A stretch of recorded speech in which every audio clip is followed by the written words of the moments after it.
here we are, folks. We started at 7 o'clock. We're breaking in some new equipment. Yeah. Because our old computer is about 3 years old. And every 3 years we do a little recycle. So the recycle computer, whoops, sorry. There we go. It goes into a case that I would use if we did a remote location. So the computer that I'm looking at, I'm gonna do a full screen here. So this is a new one, and that one back there, which is dark, is the old one. And so now that we got this set up and it's working, it seems to be working. I can hear myself think, whatever the hell that means. Yeah, I can hear myself think. I can hear. I got YouTube music, Epidemic Sound instrumental, yeah, or royalty-free background music. Streaming error, streaming error. Facebook stopped because of an error. All right, I'm going to continue with YouTube. Errors do happen, and anyway, so. That was, 2.3 minutes into the broadcast. Yeah, I'll have to check my settings. I may have, if I have the audio quality set too high and the video, there's some default settings there. I think I checked the audio quality setting at too high a level, and Facebook said, no thank you. No thank you indeedy weedy. Okay, yeah, crickets. Oh my God, just scratched the record. Whoops. Yeah, good job, Jimmy. Yeah. Anyway, so the microphone sounds spectacular. My SM7B. Yeah.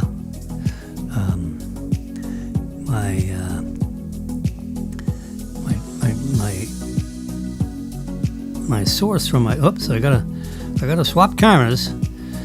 This is being run by me, myself, and I. Yeah, I like to be just right of middle. And then on the left we have my images. You see, I just shook it. If you're watching. You don't have to be watching. You don't even have to be live. You should be all live, but not live broadcast. Because you can listen to this at midnight. So if you fell asleep during my broadcast,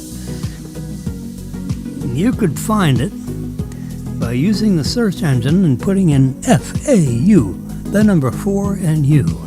You can see it up in the ticker tape up there. There it is. Here it's coming. Our handle is simply FAU for you. Yes, sirree, Bob. We broadcast from our compact but the best equipped studio in downtown Boca Raton. Yes, we call ourselves compact but the best equipped. Oh yeah, I got the good stuff here, folks. That's why you can hear me so well. And I listen to myself. When you're in the broadcast business, I am in a sense. I mean, come on now. Hey, go to www.416-1100.com. Not a dot. 416-1100.com. It's just like my phone number, but a hyphen. And that is our, I I think I can show it to you right on my fucking Wagnall here. There it is, right there. Wilson Pics. There you go. It's loading up. There it is. Look at that. Is that amazing or what? I'm shrinking it up a little bit so you can see the full on your left side there. So you can see the full, screen. There we go. There's one of my favorite pictures right there. International Polo Club, Life in South Florida. And there's a name for that. You know, the chuckers, you fill in the chuckers. That's where there are holes in the grass. So when they have like a halftime or time between periods, everyone walks out on the lawns and they stamp down the divots, the chuckers. I think they call them chuckers. But there's a name for when those sticks clack together. And I'll be darned if I need to just do a search, an AI search with that picture. And I want to know what that is called. There's a name for that in the business, which of course I don't remember. I was taking pictures with another photographer, he was writing for a Polo magazine article. And that happened. And he said, boy, I wish I could capture that on my thing. And I actually captured it. And I was too embarrassed to show it to him. Because I have the best equipment, I can tell you. I've got that Canon mirrorless 45 million pixels and what do you call it? And the telephoto lens is a Canon 70-200 image stabilized f2.8. That's a couple of grand for that one. Actually 2,500, but who's counting? The camera's 4,000, but who's counting? That's 6,500. And wires and spare batteries. Pretty soon you're crowding $10,000 just to go out and take polo shots. But I have it on my website, and I'm going to show you way at the bottom. Whoops.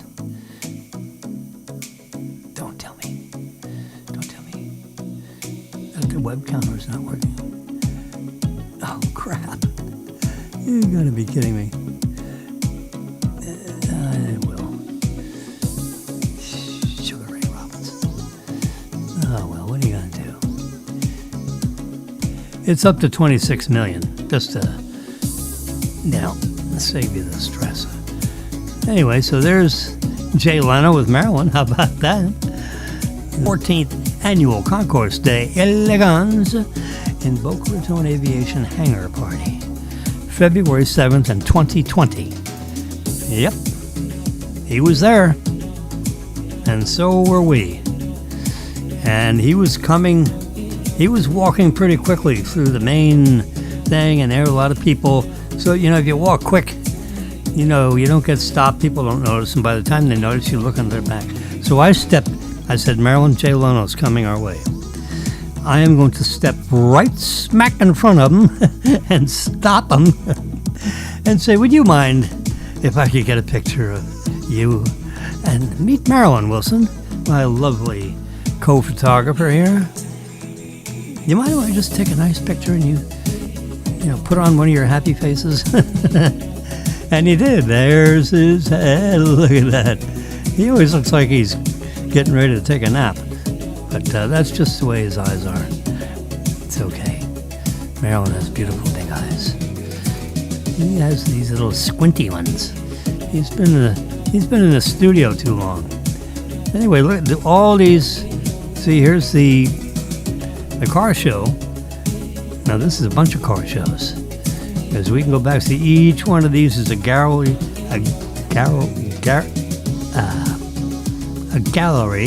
full of And there's a money shot right there. Look at that. I'm looking right through this guy's. Well, of course, I even made it the 8th annual Boca Raton Concourse Day. There you go. Is it? But the neat thing about. There we go. Let's look at the picture. Look at that. I got the Boca Hotel. There he is. He's got, the old car. It was a championship. He's got a ribbon on the front of it. You can see, the lights in the front, these big brass cans, But the Boca Hotel is right visible in the windshield. I call that a money shot. All these shots are money shots. Look at these old cars. And the old geezers that are driving them. Yeah. All these other photographers are up there.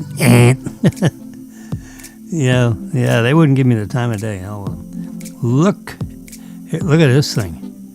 I don't know anything about what I'm speaking of. It's just a nice old car.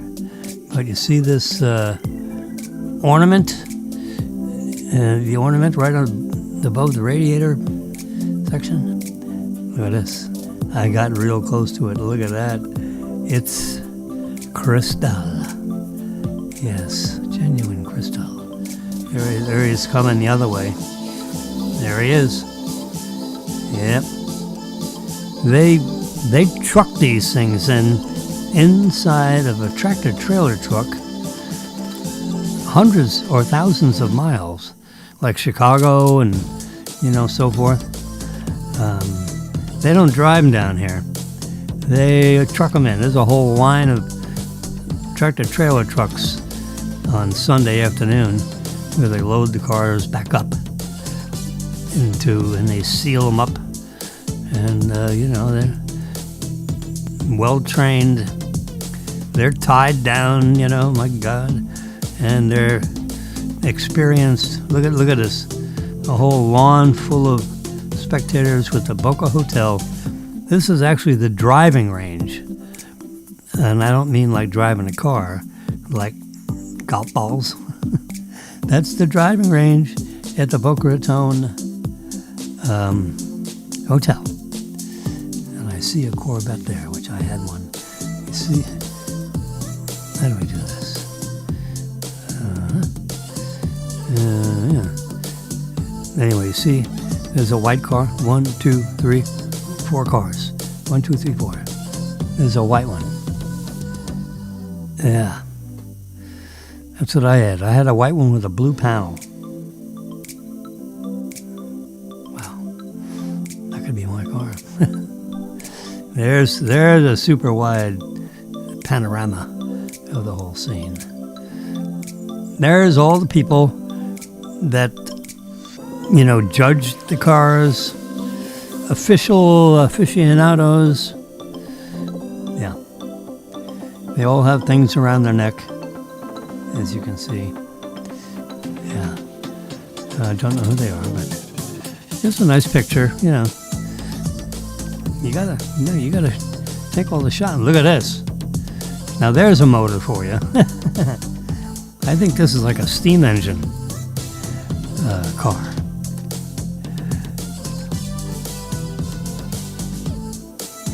Yeah, or maybe it's maybe it could be I think it's a steam engine. There's where we ended up quickly.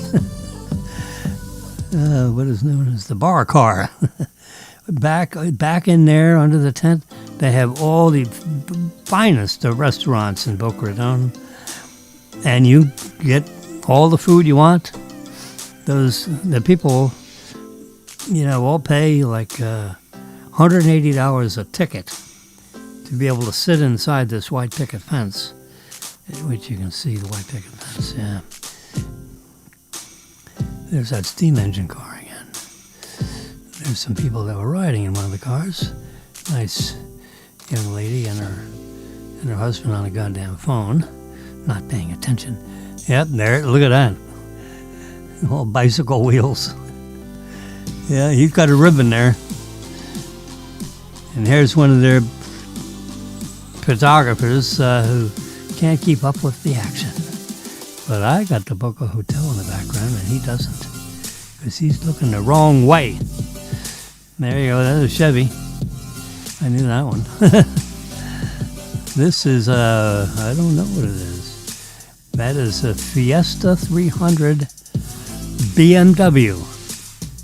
That looks like a real, yeah, no thank you. What is this? Yeah, I like this one. Yeah. This is probably, yeah, there's that money shot right there. So, I can go in, I can delete these people that are standing around in the red shirts. I have software that can wipe them out in a flash.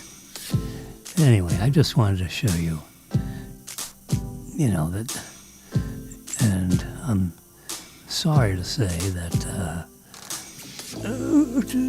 I can just X out that, I guess. There we go. And we can X out that. And for some reason or other, heck with it. Let's try one more time. We'll let it load up. And we won't be so fast. We get down here, but at each one of these tabs is a whole bunch of galleries. There are literally 400,000 pictures on this site. Yep. We get 26 million visitors a year, and there's a counter at the bottom of this thing, and it usually is visible. It's a rather large counter. There's recent photos. There's Jimmy and Marilyn right there on the right side of that. And do we have a counter? Copyright? The world is twirling? No counter. Oh well, you come back another day or time and you'll see. It's like 26,400,000, and every time someone shows up, it counts up one.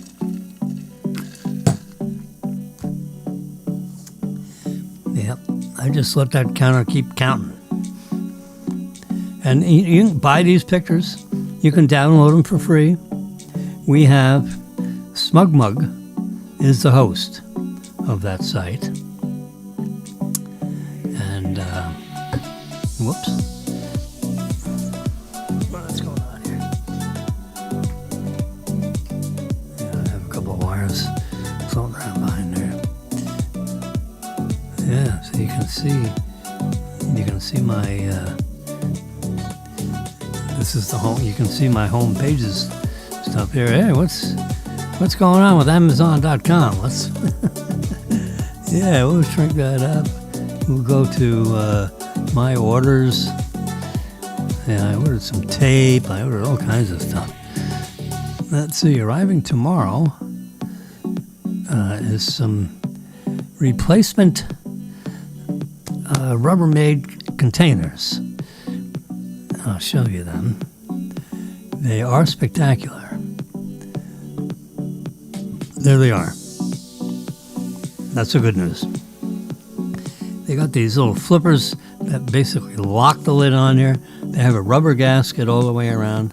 There's another view of them with different kinds of... Look at that. You got some Zupa in there on the third one. Brussels sprouts on the fourth one. And it looks like a piece of grilled chicken in the bottom one. Potatoes in the top, rice in the second one. There they are, empty. They're all, like three and a half cup. Yep, there they are. You see, it's sealed, so if it's liquid in there and you turn it, it won't leak.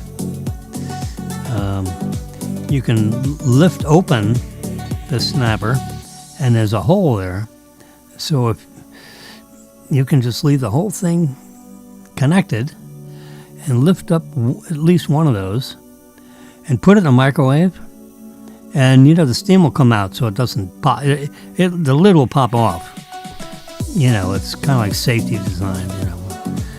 But if you just lift up one of those things, there's a hole, and the steam will come out. which of course I do all the time if I'm warming up something. Anyway, there. Cancel that. I'm gonna go back. No, not all. Back. There we go. Anyway, whoops! I bought some, and it's notifying me that they've been shipped, as you can see, with the red line. And so I'm gonna go back to my orders. What else is coming? I got some what do you call it? Those eye drops, which are just spectacular.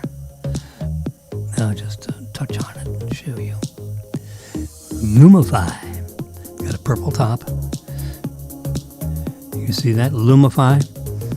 If every once in a while your eyes are red or your eyes are a little scratchy, we have a bottle of this right in the kitchen. You get up, you go into the kitchen, you get yourself put a drop of Lumify in each eye, after your shower. Or when you get up and you're not taking a shower, it doesn't matter. Put the Lumify in each eye as you wake up in the morning. And then put Lumify in your eye in the evening. Yes. So, you can put them in like 3 times a day. Whenever your eyes feel a little scratchy or rubby, or you have a little allergy on your finger, you touch the cat and then you rub your eye with the cat juice on you. That'll make my eyes go crazy. Anyway, so that's Lumify. There you go, before and after. Eye doctor recommended. It was recommended actually by a hairdresser friend of mine. He owned a hairdresser shop. Yeah. Something BLU, blue. Avant Blue? No. It's out in western Boca Raton. I drove him to work every day for 7 years. Would you believe it? Yeah. His name was Paul. It wasn't Peter and Paul. It was Jimmy and Paul. He'd sit in the back. I'd be his chauffeur. Every morning I'd take him to work. In my Tesla Model Y. He loved it. I loved it. He got cancer of the esophagus and died. Young. Terrible. Like in his 50s. I don't even know if he got to 60. His throat was sore. He wouldn't do anything about it. I said, Paul, you got to do something about it. Then he finally went to the doctor. Stage 4 cancer of the esophagus. And now he is not with us. If something doesn't look right, go to the doctor. If you don't like the advice you get, go to another doctor. Your life depends on it. I don't know what else to tell you. Lumify. So I'm on a subscription where I get one of these every month.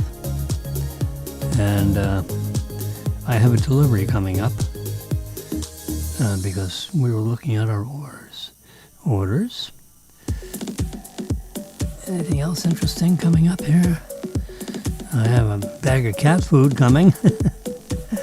Yeah, I got some gaffer's tape. I'm not sure you're not interested in that. Yeah. Oh, I have this Amazon Sound. It's one of those things that I think it tells you time. Echo Premium Audio in colors to match any room. But I think they have like a screen. They used to. They hook us up into your Wi-Fi. They got all kinds of nice speakers and upward firing woofers and a light thing in the bottom. Maybe they did away with the actual time thing. All right. But it has the audio. So I'll put it behind me in our den in my studio here, so that in the morning I'll get that going, and it'll play Fox News for me and for Marilyn, so that there's something going on in this room when she gets up in the morning. Yeah.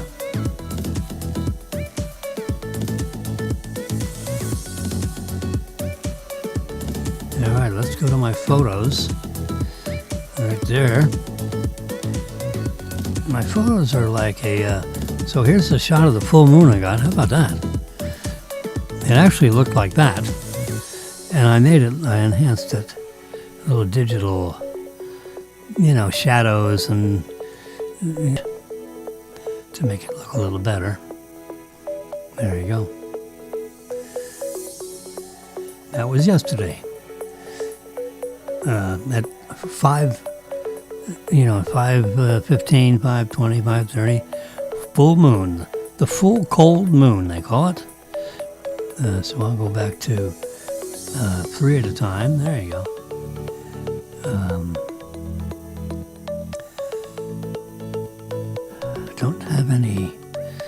I don't give stock advice. Every time I've taken my own advice, I've not done well. I'll stick to technology. Yeah, let's stick to the technology stuff. Well, there's Jimmy at at Disney. I'm sitting there, I got my red hat on. I look like your basic fromp. A fromp from Phoenix. Yeah. My buddy Scheffler was on the top of the list, and then he double bogeyed and went tied for too low. I don't know how it ended up in the day, but he's within a stroke or two of the top, and he's I don't even know when he's ever done a double bogey. He doesn't bogey often. He wins a lot. If you're going to win a lot, you can't bogey. You got to par or birdie or eagle You want the birdies and the eagles. You don't want the bogey. Yeah, I'm Mr. Bogey. Anyway, I was showing someone how to take a picture, and I ended up doing a screenshot of my phone at 12:52 p.m.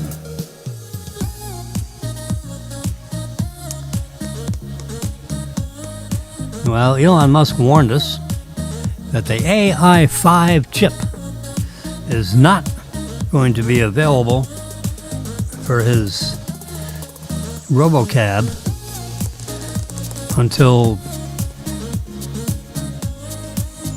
it says mid-2027. And Elon time, he's always, he is a lot of things. But manager of time, he is not. He's probably got someone telling him the time of day. I don't know if he wears a watch. But when he does estimations on how long it's going to take for something to happen, he can miss it by years. I mean, really. Yeah, it's, boy. So, I mean, when you get a chip like that, it goes through the fabrication, which it hasn't yet. So in early 2026, so they fabricate, several hundred. Then they plug it in the circuit board of their supercomputer, in the car, on a workbench. And they check out the chip, and they put it through its paces. And it's all sealed up the way it would be in a car. And they have temperature probes to make sure it doesn't get too hot, and whatever kind of cooling system it uses for the computer, which I think is some kind of a fluid thingy, that flows through and around all the circuit board parts, which are all sealed somehow. A non-conductive fluid flows around. keep all the components nice and cool. Anyway, so you got to do that with the first couple of hundred that come off, the prototype line. Then you, let's assume that's positive. Then you say, all right, I'm ready for mass production. So you mass produce 1,000 or 2,000. So as fast as you turn on all the equipment, you turn it off. So it goes out, and the chips are popping off there. So then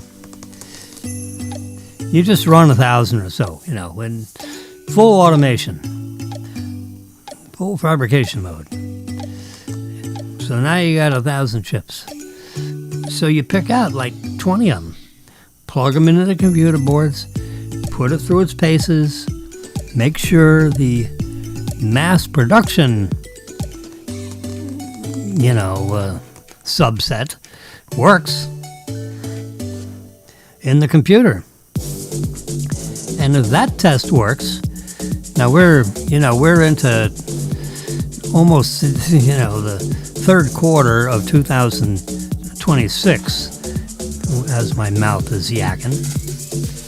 So by the end of 2026, they may be ready to start mass producing. Now they got to put them on the actual lines. So now they got to make like 10,000 of them, set them up in the factory line, and throw out a few, Model Ys, that have all this stuff in it. Let's see how that works. Take the car out for a drive.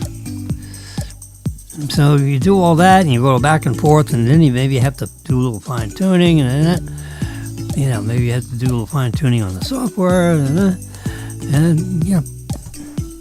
then you're at 2027 somewhere. They're never early on these predictions. That I know. I'm a scientist. I plan out things and this and that, and I'm on time. I don't care if it's a business meeting or a party. And I was very strict with Marilyn and myself to be on time. I don't like people that are late. I don't like to be lated upon, and I don't like to be late. It's a terrible waste of the other person's time. They're sitting around there waiting for you. If you're supposed to be at a dinner thingy, it's 5:15. Get there at 5:10. Go in the bathroom, wash your face, sit down somewhere and have a cocktail. Don't be late. Be 5 minutes early. 5 minutes early in my business, for social events, is on time. If it's a business meeting, 15 minutes early is on time. That's just what you do. Yep. So, that's what I have to say. I just got a little text message from Lyle. He says, Merry Christmas. It's the 5th of December. Where is he going? Is he going to Pluto? I'm not coming back until January 10th. Yeah. I used to take off, I was big, there was a period of time in my life where I was big bank business, I tell you what. I was whacking out them 10, 20, $30 million loans. I was booking them. $30 million apartment project, $45 million office buildings. Wow. All over South Florida.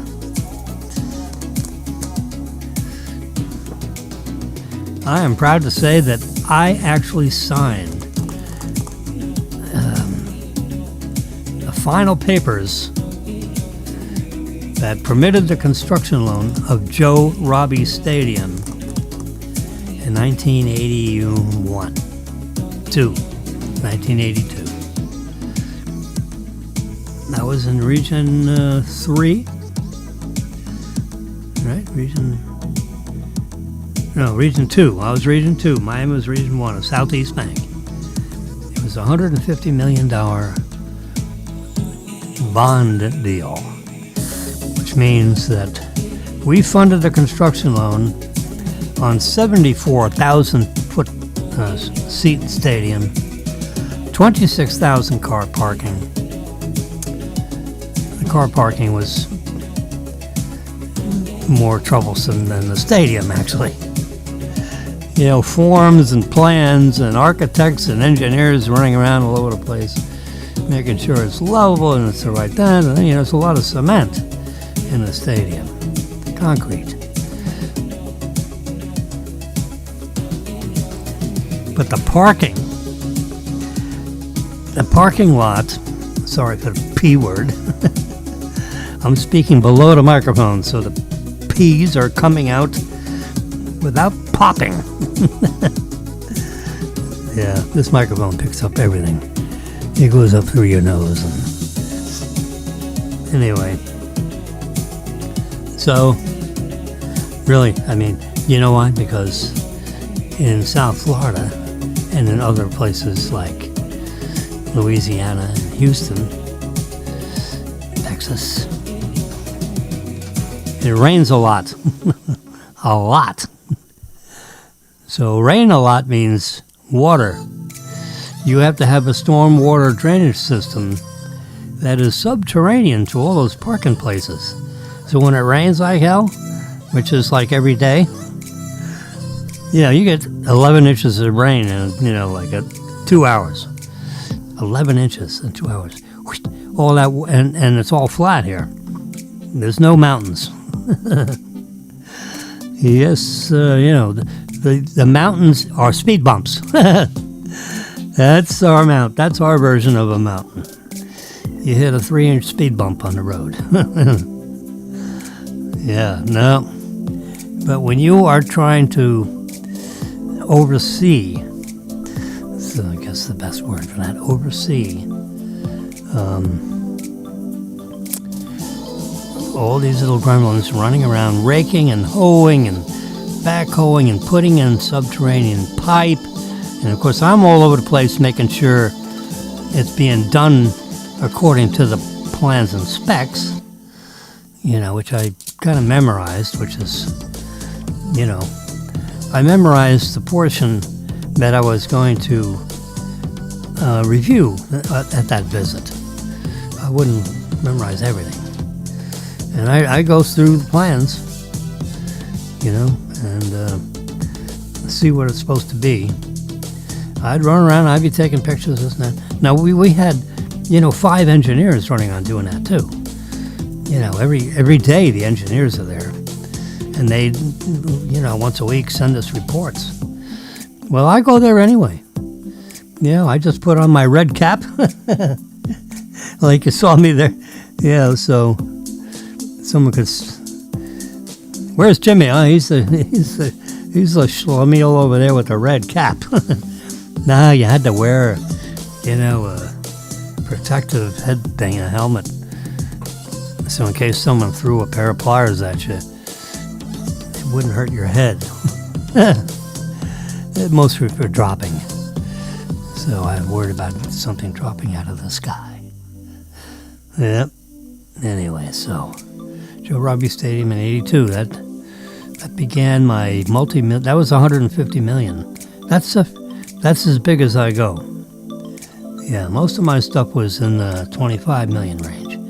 But that's, you know, $25 million of depositors' funds. Now, it was like 80% depositors' funds and 20% bank capital. Bank retained earnings.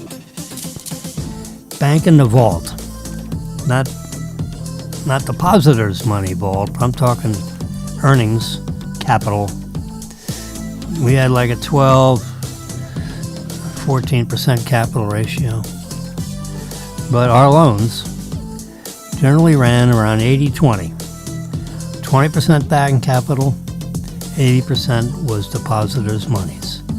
So every time there'd be a draw on building that building, it was like 5 for 1, or four of their dollars and one of my dollars. Four of theirs, one of my. I mean, I never thought of it that way. But people ask, or in training actually, people don't ask. They don't know what to ask.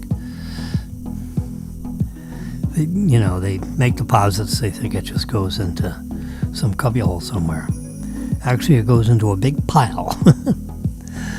And then when we make a loan, we start grabbing out of it.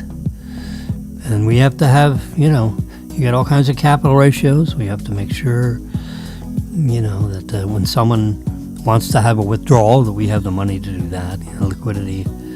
There's a huge, running a bank, which I was CEO of a bank. I was CEO of a holding company that owned bank. I was on the board of an insurance company. I did fairly well for, some guy that couldn't figure out geometry in high school and taught high school math. That's the other ridiculous part of that story. I actually taught high school math, and I barely passed it in high school. But after I went through 6 years of college and biochemistry and pre-med, and oh my God, I was a chemistry guy, I was a biology guy, I was a double major, biology and chemistry, and a minor in math. Oh God, unbelievable. So now I can move around. I did a Disney thing. We're going back for another couple of days at Disney. We have a day left on it, on our multi-pass. So we could go a half a day at one park and a half a day at another park. I think we're just going to go, for that one day. Well, the first day, I said, let's just do the Disney Springs. It's like a big, adult shopping center. You can walk around with cocktails in your hand. It's like you got to be 21 or over to get in there, I think. So since we didn't do Disney Springs, to Marilyn's disappointment, because I said, Marilyn, I can't do it. We did Saturday, Sunday, Friday, Saturday, Sunday, 3 days. That's it. My legs are absolutely shot. I can't go to some shopping center thing, big indoor, outdoor mall thing. I would love to see it, because I was, for 5 or 6 years, I was actually a shopping center developer. How crazy is that? A partner, an employee, then partner, and we did, what do you call it, about 1 million square feet of shopping centers.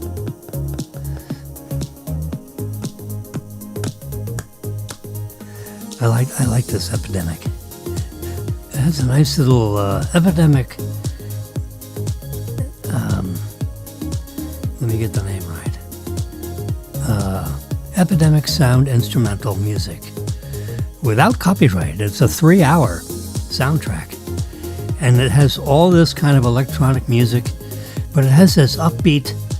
I mean, if you can get this, you get the soundtrack, put it on your iPhone, and wear headphones, and you can be, you could clean the house with this, and you have a upbeat music. You're not distracted by bad news, or, if you listen to the news, and I listen to all kinds of news, but yep.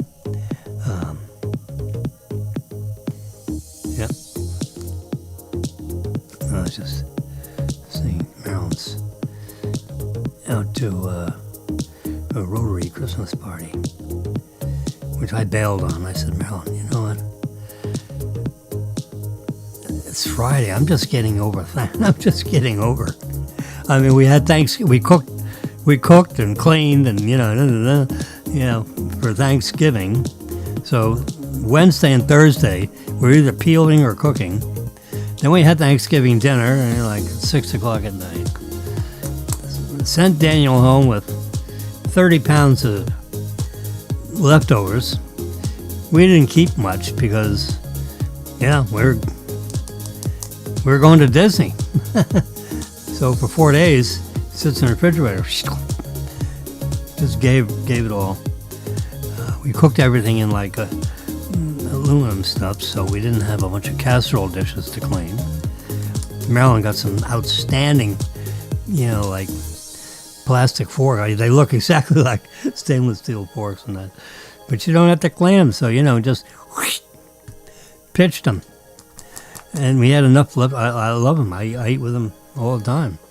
And wash them. Hand wash them. It's silver looking. You got them in Publix.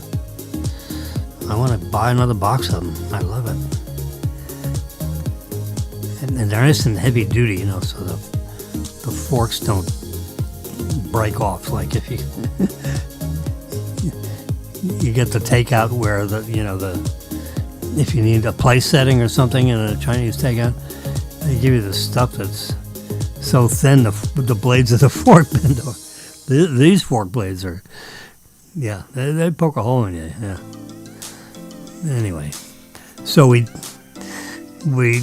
prepared things on Wednesday. We cooked all day. When we started like at 10 o'clock in the morning. So from 10 until 6, we're working in the kitchen and cooked a 18-pound turkey and this and that, and all the casseroles and the stuffing and oh god, so good. I'm team meat, so I was in charge of the meat, the brining, the cooking of the meat, and the gravy. So I was team gravy, team meat. Marilyn and Daniel were team potato, and everything else that you got to do, like the sides and the stuffing and the deviled eggs. I think Marilyn did the deviled eggs the day before. They were marvelous. I actually ate 4 of them. She's lucky to get me to eat one of them, but actually, it was just so good. Perfect balance of the... Listen. Gotta watch out for that Worcestershire sauce. Yeah, when she's not looking, I'd put a little soy sauce in there.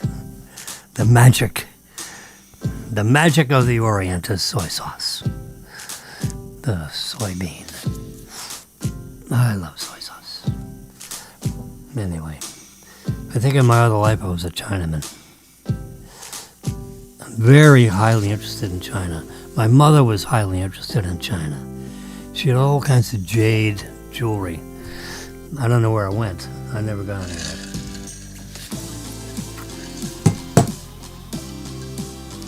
I think she gave it all to my sister. Which is, it's okay. At 80, at over 80, I'm not worried about where my mother's jade jewelry went. Anyway, so it's pretty cool. 49 minutes worth of conversation here, testing out my new equipment. Which, if you're wondering what I'm doing, I'm feeling the temperature. It was hotter than hell, and it's starting to cool off now because there's so much downloading going on. Let's see if there's any files or stuff coming in here. I wanted, I couldn't get this thing to back up like I did the last one. We just go to the cloud and bring all the files down. In iPads and iPhones, it's super easy. The Mac, I don't know. So let's do Mac settings, and let's go to About, and let's look at. I'm doing a little research here to see. I don't. No, it hasn't. Whatever is in here, I put in here. or it came with a bunch of apps. So Ecamm Live is a software, it's like a gigabyte. I have 2 terabytes of memory, so a gigabyte is like a spit in the pond.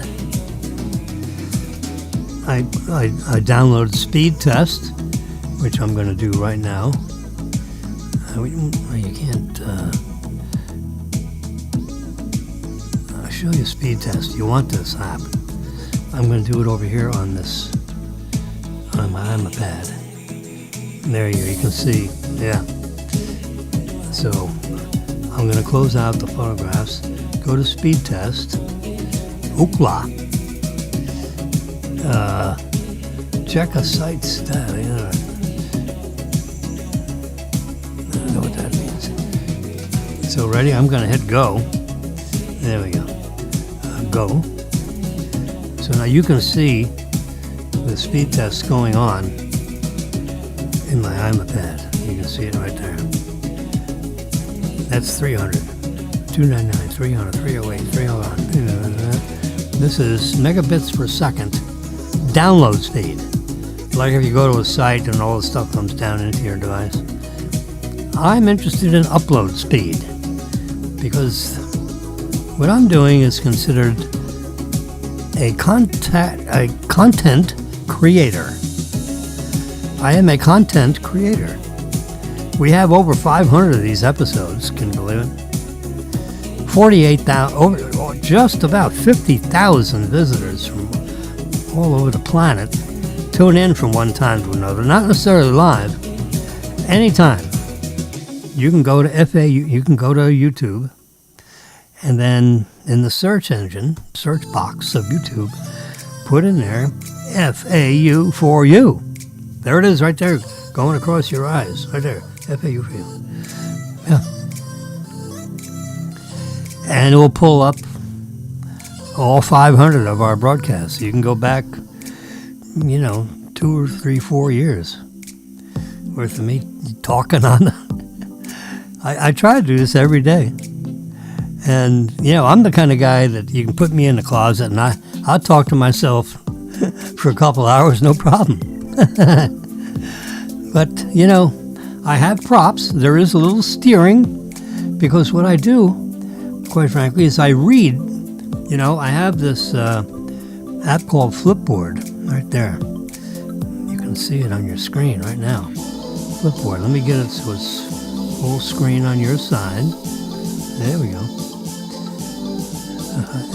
You see, it's like a moving. It's very graphic. Let's.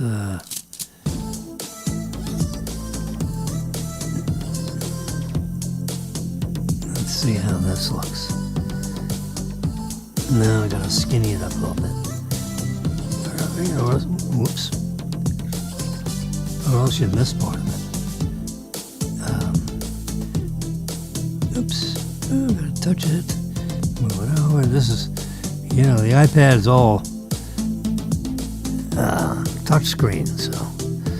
And of course the Mac is not. So you do the mouse on the MacBook, but you use the fingers on the. But anyway, there's Flipboard, and it's like a slideshow of headline things, and then there's a little word that says "flip" right there. Kennedy Center honoree coming up. Chat. Let's see. I turned the Notes app, my iPhone, into a ChatGPT something. There's starter watches.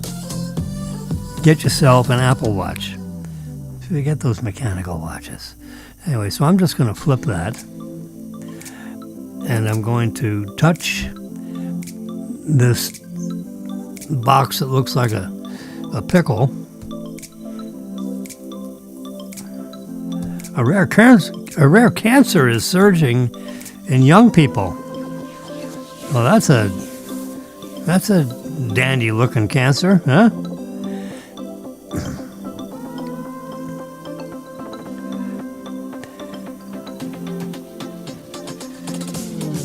Trump awarded FIFA's Peace Prize. The the Soccer Association, FIFA, has awarded Trump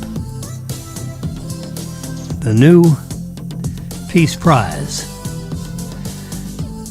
And he's putting it around his, it's a thing that, let me get the reader view. Yep. There it is. Look at that. He is really interested in trying to have people not kill each other. Really, he was shot at, right? So, the guy's he's a tough cookie. He says, "Screw you, God damn it."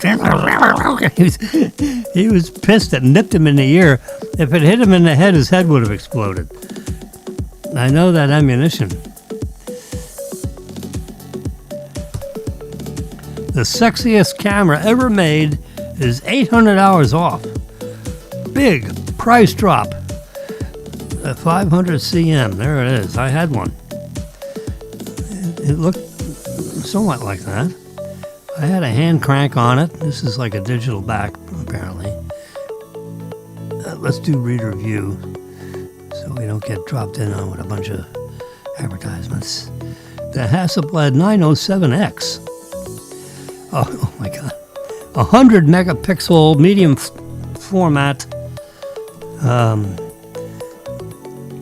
imager. Even with the 800 hours off, it's $7,400 for that camera. But you get a 100 megapixel, 2¼ square inch imager, which is like, if you're going to take super, super fine architectural pictures, I don't know if you've seen the Architectural Magazine, the Architectural Magazine. And there it is. That is you do not want to touch that. No fingerprints on the imager. Your skin oil will probably louse it up. This is the piece that you put in front of that. And you can see all the lens contacts, It was like, everything was automatic. You had to know your exposure. You have a meter for the EV, for the amount of light. Whereas, if you have a Canon, camera that's in the 35 millimeter format, which has a 45 million pixel imager, which that's not chump change. It's all the light comes in, it comes through the lens. The calculations are made, and if you turn it to like a sports mode, and the shutter speeds are all 2-3 thousandths of a second, and it adjusts the ISO and the aperture to give you the best combination of ISO and aperture based on that 3 thousandths of a second speed you want to freeze that action, right? If you're doing still photography, meaning if you're taking pictures. But I had a Hasselblad. I had all the pieces and a couple of 3 lenses. The best lenses, oh my God. They're like $5,000 a copy. Yeah, to have a little Hasselblad setup is, $20,000 package today, probably. Guess what? Get yourself an iPhone. The cameras in this iPhone are the most magnificent work of miniaturization, in the world of engineering. These cameras are precision lenses, but they're mini and small. There's 3 cameras in here. Each one has its own 45 million pixel imager. Can you believe it? This middle one here, this one right here, that's a telephoto lens. I can go up to 1,000 millimeter telephoto. I took a picture of the moon. I think I showed it to you. sure I did earlier. Yeah. Taking a picture of the moon with your iPhone is the most stunning thing that you can think of. So when you go to Disney, wherever you go, you carry your iPhone, you've got studio quality. And guess what? The photographic magazines, the people that are interested in such things, which is James here, I pay attention to all that stuff. Yes, sir, Bob. Oops. Yeah, what happened today with Tesla? Anything? Nope. Nothing. Tesla stock is at $4.55 a share. The problem is PE ratio is 313. That's the price earnings ratio. You take the price of the stock and divide it by their actual earnings. Now, the stock market is forward thinking. So, but at 300, a lot of companies are forward thinking. Forward, development, all that kind of stuff. The PE ratio is 50. Apple is trading at what? Let's look up Apple stock.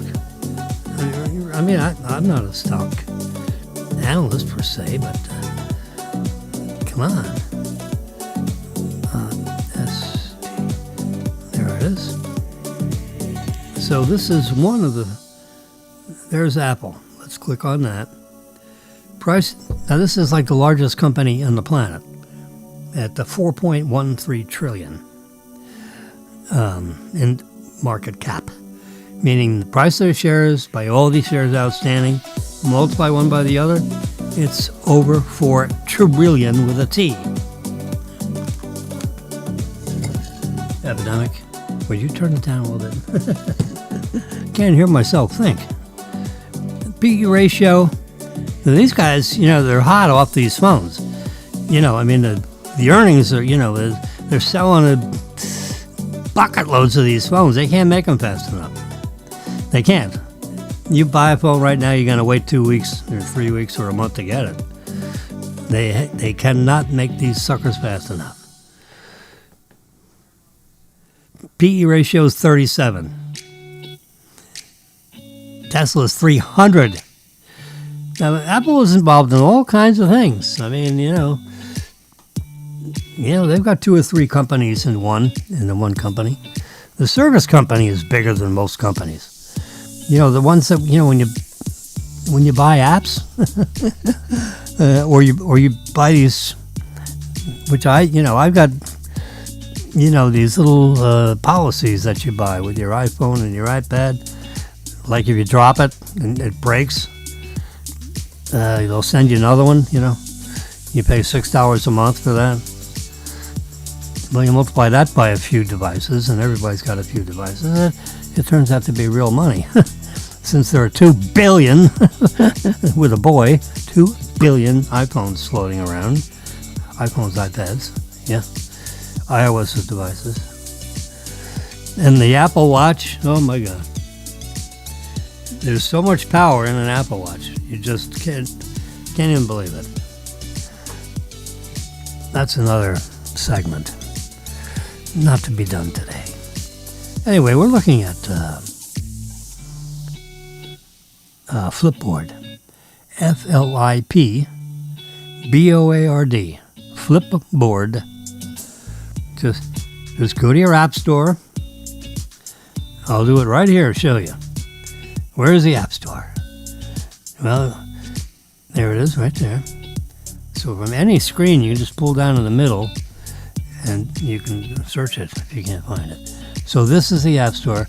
Now I'm going to type in the magnifying glass in the search thing, Flip, Flipboard.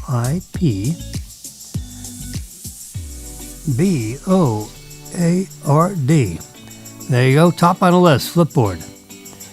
Touch it. I'm doing it with an iPad. Now you can see it. You're seeing right there, live and in color. You see where it says on the top right, it says on the left side of your screen, Flipboard. Well, I'm not going to open it because I already had it open. I have it, in the background. So it's already open. Editor's choice. I was going to say no shit. Sorry for the bad word. There it is, Flipboard, the social magazine. Newspaper. It's one of the editor's choices. It wasn't, but it is now. It took a while for the editors to figure it out. I mean, they have millions of apps, right? This has been my choice for, let's say, 10 years. Tony Figarelli, if you're out there, he's the one. He says, Jimmy, you got to go get Flipboard. He sent me a text when he was working here in Boca Raton. He said, get Flipboard. You'll love it. I got Flipboard. I love it. So he actually put me onto it. I didn't know. So many, how do you... So what you do, I'll try to keep it simple. Just think of it as like two hands. The two hands are with Flipboard, because when you first get the app, it doesn't do anything. You probably get a starter. There's probably introductory set of sources and interests. So, in one hand, you have what you're interested in. I'm a science guy. I'm interested in science. I'm interested in sports. I'm interested in USA politics, USA news. I'm interested in European news and politics. Those 5 things, let's just say. And let's just say Apple devices. And then in this hand, you specify some of the places you want to get stories about what I just said in this hand. So you put New York Times, you put the Miami Herald, you put Scientific American, so you name 5. I mean, I have like 100 sources, and I have 20 or 30 or 40 topics that I'm interested in. So it knows this.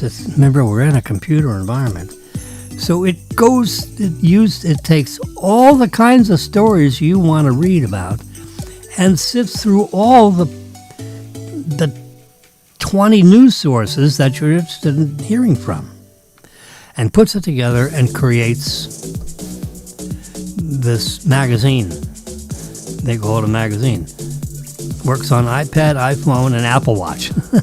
I actually see some stuff on the Apple Watch. I don't look at it because it's too small.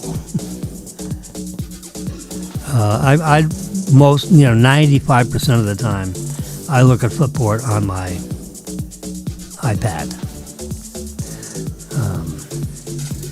It doesn't design, it's a very big graphics thing.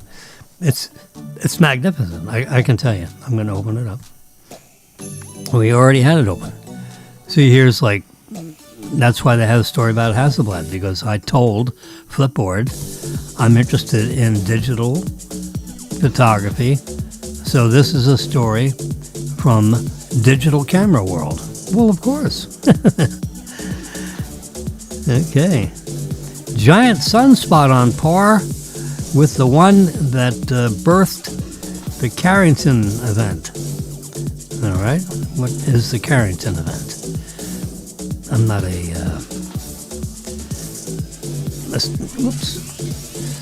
astronaut, It's annoying about all that goes on with the stars and things. I had a telescope as a kid, but there's too many little dits in the air. I mean, to memorize that, it was, if you're going to be a space guy, you got to know all that stuff. Yeah, this star near that star, even though it's light years away. Anyway, talking about the Mars rover, Anyway, there's, let's see, a new sunspot. Gosh darn it. My phone keeps popping off this old.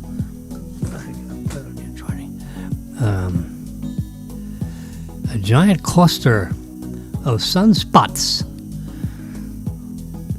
collectively around the same size as the one that gave us a big solar storm the biggest solar storm in recorded history, has just emerged and is now pointing directly at our planet. Nice. Don't panic. Just stay indoors and wear sunglasses. Don't look outside. Yeah.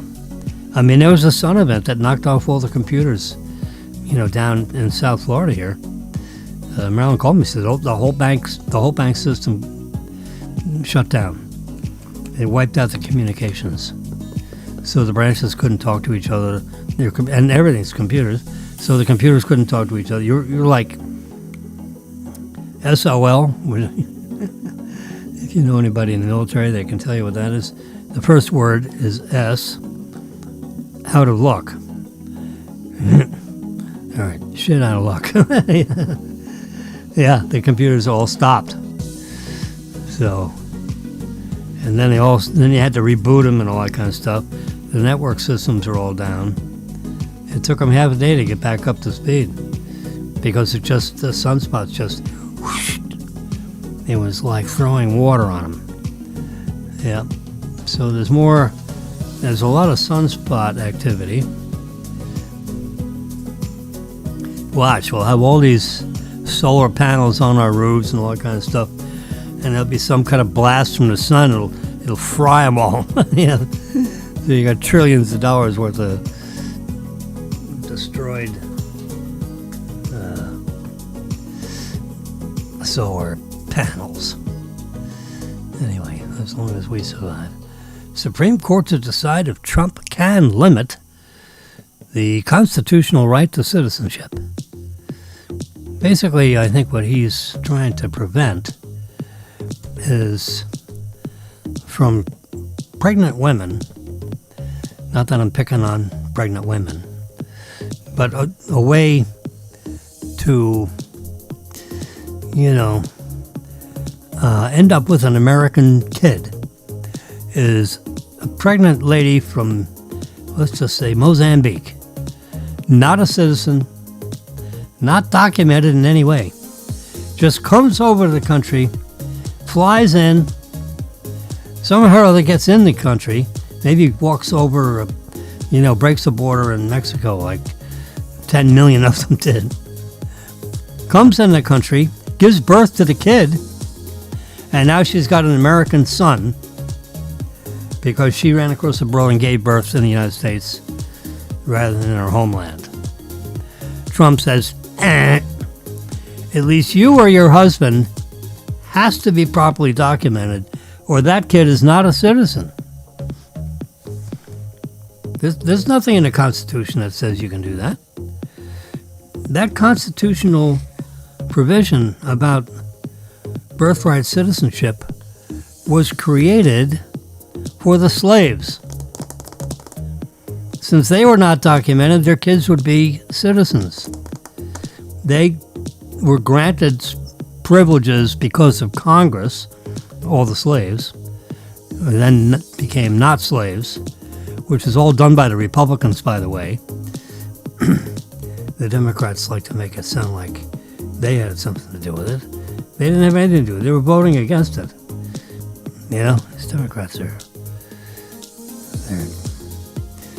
very tricky. Republicans are more rule book. Democrats, they slip and slide. You got to keep your eye on them. Being a little bit of a wise guy here. But anyway, it's Friday evening. It's 8:20. Look at that. See, there's the time. 8:26. Get my boom out of the way. 8:26:35. 7, 8, 9. That is within 50 milliseconds of the real time, by the way. Apple is very picky about correct time. Every Apple device, the second hands all, I don't care if you're there, the minute where you look. They rented space on, like 20 satellites that float around the Earth. That one of the things they do is they keep time. And they emit time to anybody that will prescribe. you can sign up for the time, some way that commercial customers do, like Apple, which is huge, obviously. They have 2 billion customers. And they want to make sure that no matter what time zone you are around the planet, is that your iPhone has the right time on it. 8:27. Now, it could be 9:27, 10:27, 11:27, 1 a.m. in the morning, 1:27 in, like England or something. The hour hand changes with the time zones, but the seconds, they should be all the same as you go from time zone to time zone. Anyway, the Supreme Court has taken up the case, which, a lot of the talking head lawyers say, you don't have any chance of that. Well, they're looking at it. The Supreme Court has taken up the case. And the case was argued in the Supreme Court today. They give you like an hour and a half to go in there and argue your position. And they may take up 8 cases in a day or something, maybe 6. But the birthright citizenship matter was argued before the Supreme Court today. And they will decide, like in June, then they go back and they multiply and divide and research. They got, they all have staffs. Each Supreme Court justice has a staff of, 10 or 20, I don't know. That's a Google question. What is the average number of staff members per Supreme Court justice? How many do they have? I'm going to say it's at least 10. Yeah, all kinds of lawyers running around, researching stuff and typing up papers, and they submit it, and then they have the chief of staff, and that person reviews, and that. It's a big business, that lawyer stuff. And in one of my next lives, I'm trying to figure out which one, I'm going to become a constitutional attorney. Assuming our Constitution survives. Yeah. It's lasted a couple hundred years, so that's, 250-year anniversary coming up, right? Or did we just have it or something? No. Anyway, I think it's next year, maybe. 1776, 2026. Yeah. Next year we're going to have the 250th grand anniversary.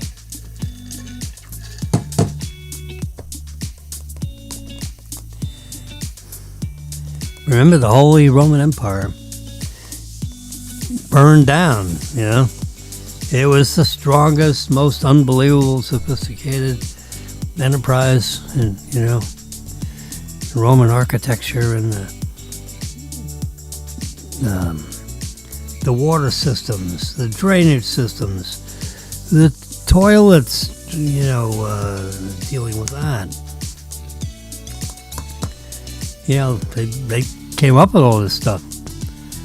And then, fire and brimstone, all of a sudden it's gone. The whole society just completely disintegrated. And there have been journals and books and encyclopedias written about that, which I'll not go into at this fine hour in the evening of Friday. Nope. But it is interesting that the Supreme Court has decided to take up that case, and they heard, lawyers from both sides of that equation making points that each of the justices will review. And these things are recorded, and their staffs will go back and play this over and over and over again, because they're going to advise their justice. They'll have a conference. You know what? I have a half a clue, 1/10 of a clue. They get off a session like this. Tomorrow morning, let's say.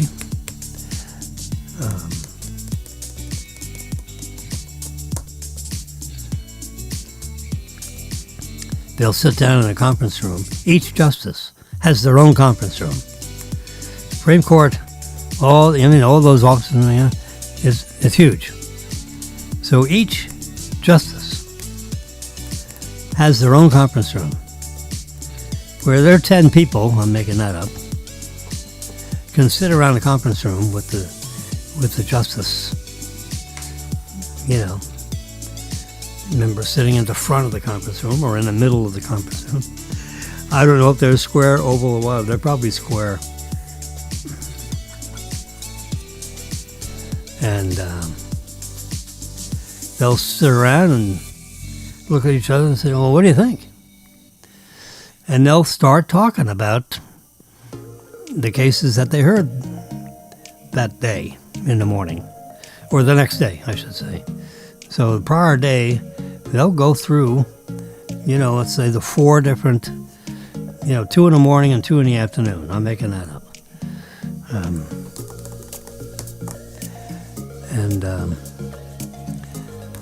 So eventually they're going to sit around in a conference room with the justice, each justice associate, and the Chief Justice. He's got his own staff and his own conference room. Everyone's got their own conference room, in their little suite of offices, assuming they're 10 or 12. Gotta be. I'm going to increase to 12. I'm going to research that one. I'm going to come back to you with an answer on that. How many staff members exist with your average Justice of the Supreme Court? How many? I want secretaries, people that answer the phone, lawyer research, human bodies on the payroll. How many? If you know the answer, text it to me. Someone knows this answer.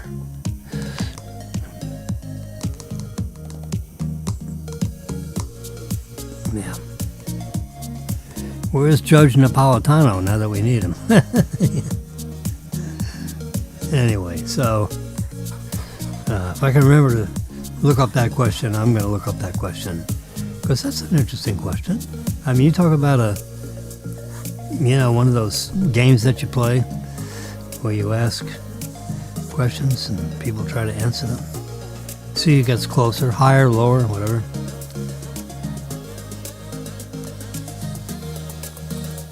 But they have a budget. I mean, they all have budgets and they all have staffs, and they're not sitting around typing and filing. They got people. People do that. They think. Yeah, they may take notes, but they think. But they are human beings, so they got iPhones and iPads, and they read the news, and they're not sequestered, for God's sakes. They have to understand what our society is going through, and they can understand what our society is adjusting to with the Trump guy. He's like the Energizer Bunny. He's trying to put off all the wars in the world. He's in Mozambique, and he's Central Africa. He's stopping a war that was on for like 35 years. Now he's trying to figure out how to stop this Russian-Ukrainian thing, because Putin is, it's a big country. They'll grind him down. If it's a 20-year war, they're going to win, because they'll eventually Ukraine will run out of people. Human beings. They'll run out of, you can't have a bunch of 75-year-olds fighting. And we're not putting our blood and treasure into it. Trump's made it really clear. We may give you some bombs to drop, but our troops are not, other than training your pilots, maybe in theater, as they say, or, training thingies. But no, we're not sending a bunch of troops, armed troops, to go walk around to get shot at. No. That's supposedly not going to happen. But Trump's going to be putting the hammer down on old Putin. Their society is already screwed up. And I think he's going to shut down their entire oil industry. So that'll cut off their income. And then they won't afford to do all this war stuff. Just shut down their oil. Anyone buys oil from Putin will not do business with the USA. Now, if you're a country, like India, for example. Now, India needs oil. Well, we have oil. Has oil. Don't buy it from Putin. You buy it from Putin, Mr. India. All your little trinkets that you sell in the United States, it'll be banned. We will not allow any shipments, air, sea, or backpack. And you'll have to sell your Indian stuff somewhere else. Well, that'll get them to buy, oil from Saudi Arabia and the U.S. rather than Putin. Well, you put the strong arm on enough big countries like India. They have like 1.4 billion people. India is a big, sophisticated democracy. They're almost the same size as China. They're bigger, I think. I think India has eclipsed the population size of China. About 1.4 billion. And India's like 1.450 billion. And the last time I looked, they were very close, and India just surpassed them. But 1.4 billion, we're 330 million. 1.4 billion is like 5 times that. They're 5 times bigger than the United States. India. And they're not all a bunch of peasants. They have a huge middle class. Their middle class is bigger than our whole country. So is China's middle class. So don't give the stinky nose to China or India. They are both almost equal. I mean, within 2%, they're equal. Totally different societies, and and all that stuff. Which there's a book. I could write a book, but I don't know about that. Because I'm a scientist. I'm not a world historian. No. I didn't even like reading those things in high school. It's boring. Someone would have to elbow me to keep me awake reading world history. I wish I could do it again, because I'd rather know more than less. But I read everything, but it was all technical stuff. Yeah. I read a lot of the World Book Encyclopedia. I'd just pick up one of those things and I'd go through the A's and the B's and the C's, and I remember the letter S was pretty thick to get through that one. But you can learn a lot just by getting the World Book Encyclopedia. I'm sure there's an electronic version of that. Beautiful. A lot of illustrations. As a kid, I loved to see the pictures and read about whatever I was reading about. And you just page through. You just page, go through went through the whole encyclopedia. Yep. That's how you get your brain working. It's like gymnastics. for the brain. Reading. The visual, and the way it works with your brain. So if you can learn how to read, you can get through the 4th grade, and all you're interested in doing is reading, you're going to be one smart cookie.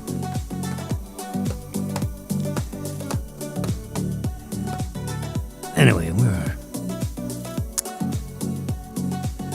were talking about Putin, and we were talking about Trump and him trying to really put out these fires all over the world. And he's trying. It's not about the Peace Prize thing, that's, it's a bunch of political bullshit. Obama got the Peace Prize. He wasn't even in office yet. He actually had no authority to do anything. He was elected, but it was like in, December, January, like that. Until January 21st, is it? You're not president. Well, in November, December, they gave him the Peace Prize. He was not actually president. He's just the world's best talker. And he didn't do much about peace. Got the Peace Prize, though. Trump, he's all about peace, and he ain't getting squat from the international body of people that decide about who gets the Nobel Peace Prize. Maybe they'll give it to him. Let's see what happens. There's got to be a lot of pressure on those people. But they're all hoofy snoopy people. They're like in all over Europe and Sweden and Denmark and Norway and they all smoke pipes and sip on their scotches and their brown liquors. I'm a vodka guy myself.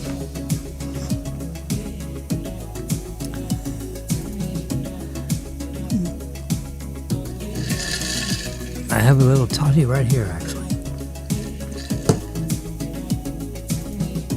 It's really a bunch of soda water. Anyway, the Supreme Court is going to look about birthright citizenship, and by June of 2026, they'll have some kind of ruling on that.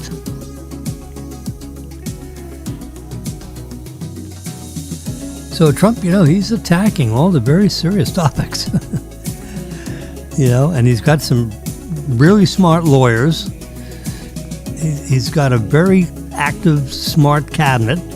You look at the cabinet Biden had, they met like every 10 and a half months.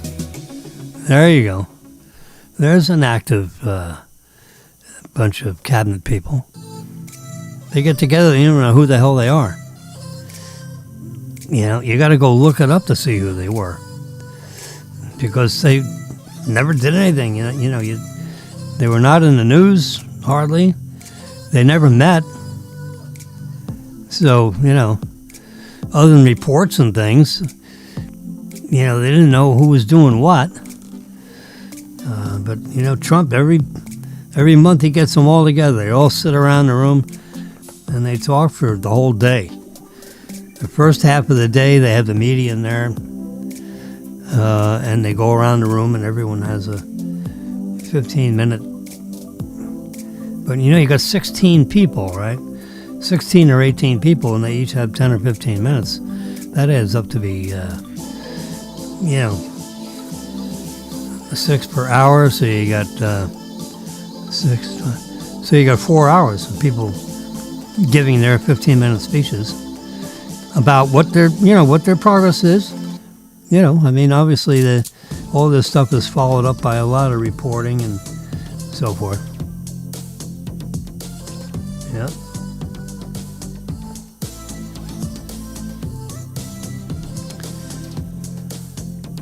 And then they go back to the State Department, Rubio will, and he does this thing. I don't even know if he was in the meeting, because he was Maybe he was. Maybe he flew back. He was in Moscow, meeting with the Russians, trying to get some kind of a deal going, which I think Trump is going to have to put the hammer down pretty hard to get the attention of Putin. I think he's playing wise guy. Trump doesn't play well. And Putin is risking his ass. But, then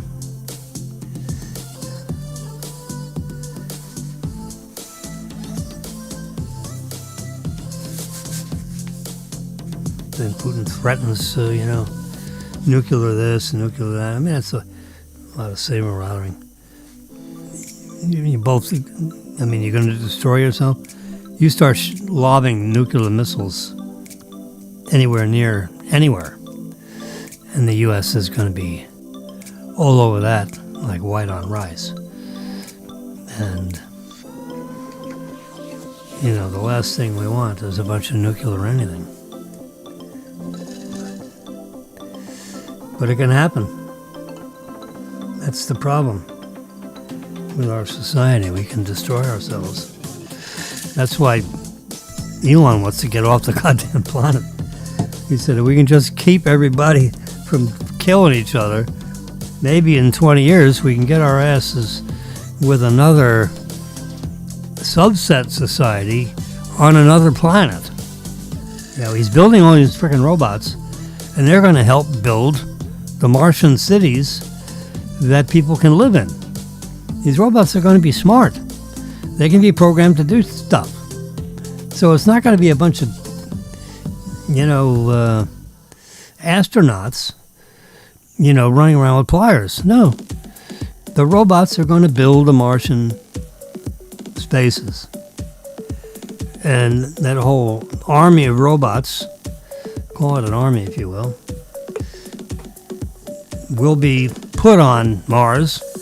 They'll have the right. They don't need oxygen. They don't need any of that stuff. They just need, some clothing. Let's just call it clothing. That'll keep the dust out of their joints, because they're mechanical things. They're not biological things. So this is just me thinking.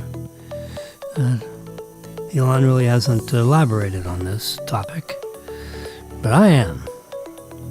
He will have a battalion of robots, tens of thousands of them, that'll be launched from here, go to there. You'll have some nuclear energy there to charge the robots so that they can build, solar cities, if you will, because there's a lot of sun there on Mars, and that'll be sustainable energy for a robot community that will be created on Mars to build the infrastructure for human existence on Mars. And most of that will be built by robots. The humanoid robots, you spend a lot of time on the hands and the arms. It's almost like the same. It's like the same design as your own arm right now. The muscles are in here. That's where all the actuators are. And they have things that go into the fingers to make them clamp onto things. And each finger has a different length and all that kind of stuff. That's the way he designed the robot hand. He modeled it right after the human hand. A marvelous invention the human hand is. Let's use it. And that's what they're doing anyway. So they just got to figure out how to keep the dust out of their joints. And there's radiation things, I guess, and lubrication, whatever. But, there has to be an infrastructure, battery, charging, nuclear. They'll have a couple of nuclear generators on there that they can ship with the big rocket ships that SpaceX is engineering. They can carry a lot of stuff tens of millions of pounds of stuff. With these little tiny rockets, they don't have enough capacity. So Elon is thinking big. He's building huge rockets. I mean, 30 feet in diameter and 400 feet tall. 30 feet in diameter. That's bigger than, your average, living room, dining room. Ours is about 35 feet. But just think, that's the diameter of this rocket that stands 40 stories tall. It's like a 40-story office building, 30 feet in diameter. And the bottom of that 30-foot diameter is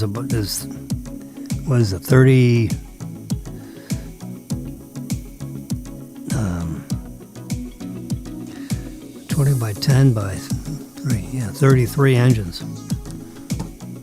Powerful engines. 300,000 pounds of thrust each. Multiply that, it's tens of millions of pounds of thrust.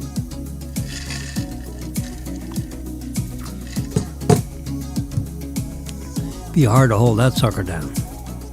It starts out very slow and ends up going faster than a speeding bullet. 17,000 miles an hour is 20 times faster than a speeding bullet. Big things going very fast.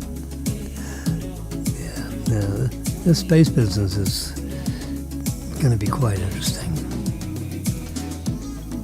Now that we've got the government, I wouldn't say out of it, but the government over here, and you got SpaceX over here, and some other contributors. But SpaceX is basically matching. They're doing more than what the U.S. government can do. They let these big, engines just go into the Atlantic Ocean. They just let them drop. They don't care. It's taxpayer money. They don't give a shit. See, SpaceX, it's a for-profit venture. No, you don't let, a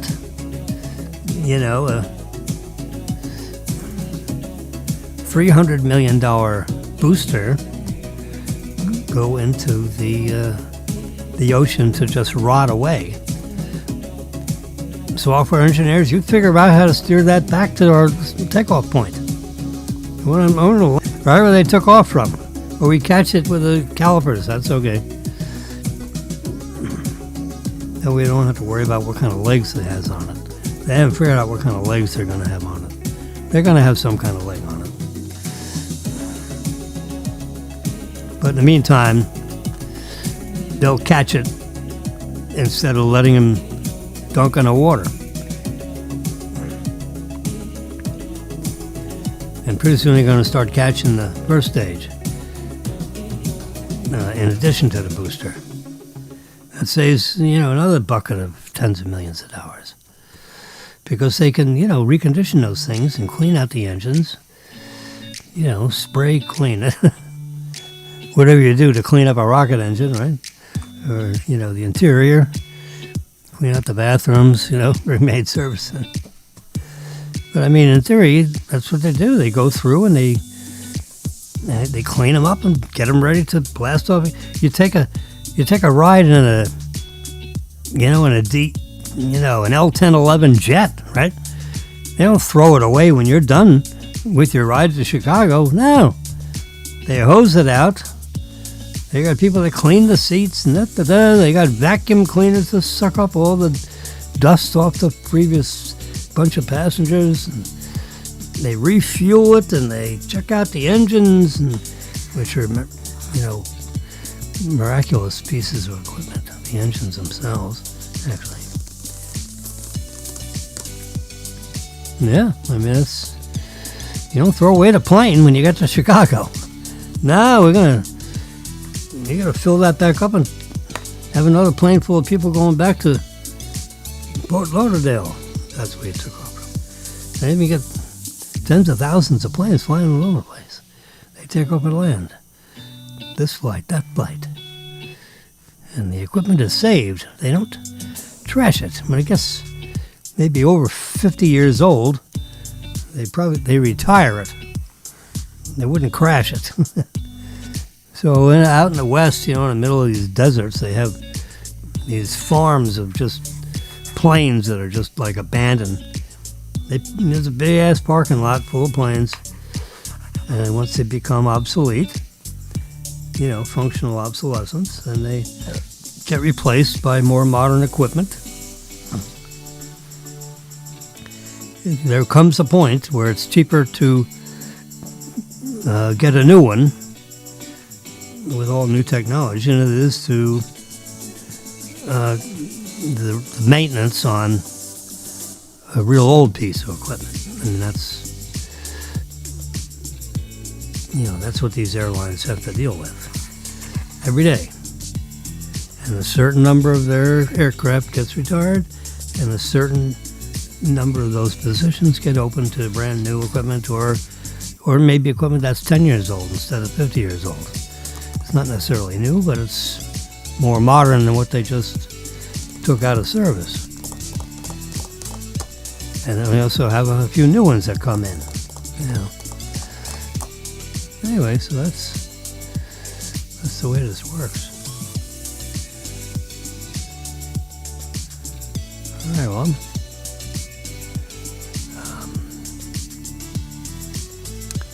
we've been floating around here for an hour and 47 minutes. Wow. Good job, if you're still with us. And we're talking, and we're using our streaming service, and our brand new, I haven't even got it installed where it's going to be. I'm just now downloading some software into it. I was all disappointed I couldn't bring it all in, but you know what? Now I think about it, I'm glad I'm starting from scratch. As they say, I'm starting from scratch. And now I'm going to go off the air. It's 9 o'clock. It's 8:59 and 20 seconds. We're going down. If Marilyn has a nail appointment tomorrow at 10, which could be because she skipped a nail appointment, then I'll be back on the air. And you guys have a great night. It's Friday night. It's December 5, 2025. 20 days to Christmas, so get on your funkin' wagons and get busy. And in the meantime, you have a great weekend. Bye-bye.